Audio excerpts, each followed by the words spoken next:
प्रभावशाली संदेश वाले कार्टून बनाने से लेकर महाराष्ट्र की राजनीतिक मंच पर बेहद महत्वपूर्ण भूमिका निभाने वाले बाल ठाकरे मराठी गौरव और हिंदुत्व के प्रतीक थे, जिनके जोशीले अंदाज ने उन्हें शिवसैनिकों का भगवान बना दिया। शिवसेना के 86 वर्षीय प्रमुख को उनके शिवसैनिक भगवान की तरह पूजते थे और उनके विरोधी भी उनके इस कद से पूरी तरह वाकिफ थे।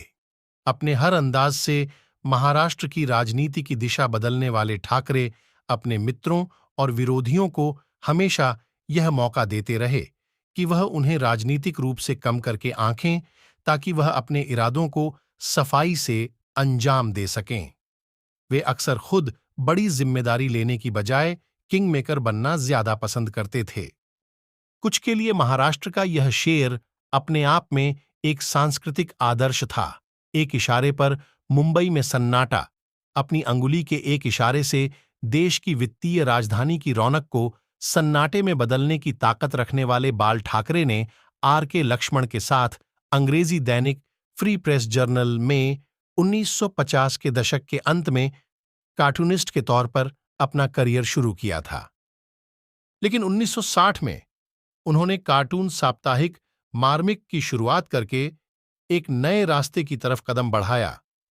इस साप्ताहिक में ऐसी सामग्री हुआ करती थी जो मराठी मानुस में अपनी पहचान के लिए संघर्ष करने का जज्बा भर देती थी, और इसी से शहर में प्रवासियों की बढ़ती संख्या को लेकर आवाज बुलंद की गई। सचिन तेंदुलकर को भी नहीं बख्शा। ठाकरे का मराठी समर्थक मंत्र काम कर गया, और उनकी यह बात कि महाराष्ट्र मराठियों का है स्थानीय लोगों में इस कदर लोकप्रिय हुआ कि उनकी पार्टी ने वर्ष 2007 में भाजपा के साथ पुराना गठबंधन होने के बावजूद राष्ट्रपति के चुनाव में अपनी एक अलग राय बनाई और संपर्क की राष्ट्रपति पद की उम्मीदवार प्रतिभा पाटिल का समर्थन किया, जो महाराष्ट्र से थीं। उन्होंने वर्ष 2009 में सचिन तेंदुलकर की आलोचना कर डाली, जिन्होंने कहा था कि मुंबई पूरे भारत की है। 1966 में शिवसेना का गठन। ठाकरे ने 19 जून 1966 को शिवसेना की स्थापना की और उसके बाद मराठियों की तमाम समस्याओं को हल करने की जिम्मेदारी अपने सिर ले ली। उन्होंने मराठियों के लिए नौकरी की सुरक्षा मांगी, जिन्हें गुजरात और दक्षिण भारत के लोगों से कड़ी प्रतिस्पर्धा का सामना करना पड़ रहा था। 5 जनवरी 1926 को जन्मे बाल केशव सीताराम ठाकरे की 4 संतानों में दूसरे थे। उनके पिता लेखक थे और मराठी भाषी लोगों के लिए अलग राज्य की मांग करने वाले आंदोलन संयुक्त महाराष्ट्र आंदोलन के सक्रिय कार्यकर्ता थे।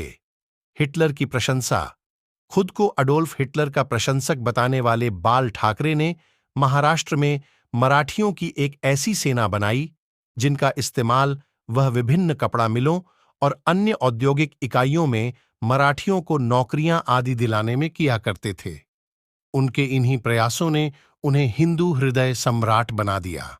हालांकि ठाकरे ने खुद कभी कोई चुनाव नहीं लड़ा, लेकिन शिवसेना को एक पूर्ण राजनीतिक दल बनाने के बीज बोए जब उनके शिव सैनिकों ने बॉलीवुड सहित विभिन्न उद्योगों में मजदूर संगठनों पर नियंत्रण करना शुरू किया।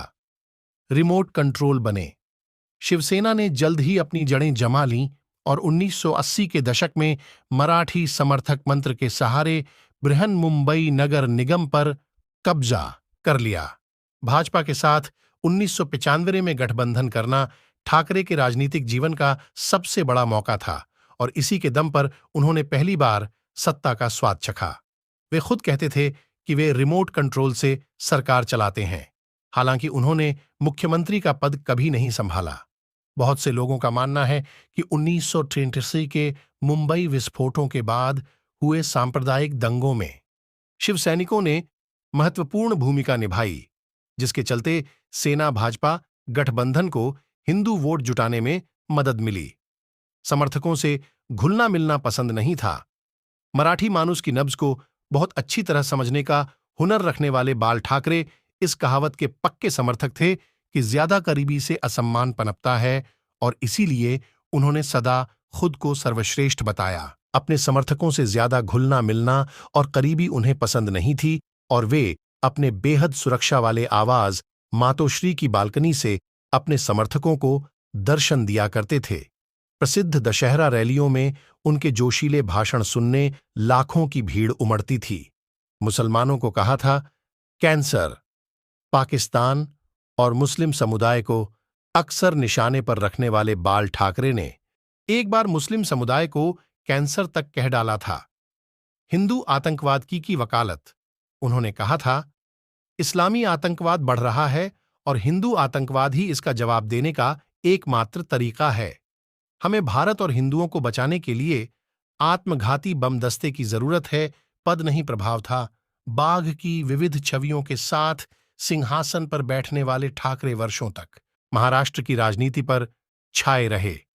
उनके पास कोई पद या ओहदा नहीं था, लेकिन उनके प्रभाव का यह आलम था कि मातोश्री ने राजनीतिक नेताओं से लेकर फिल्मी सितारों, खिलाड़ियों और उद्योग जगत की दिग्गज हस्तियों की अगवानी की।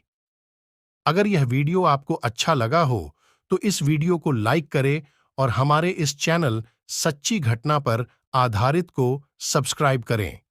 जल्द मिलेंगे नई कहानी लेकर।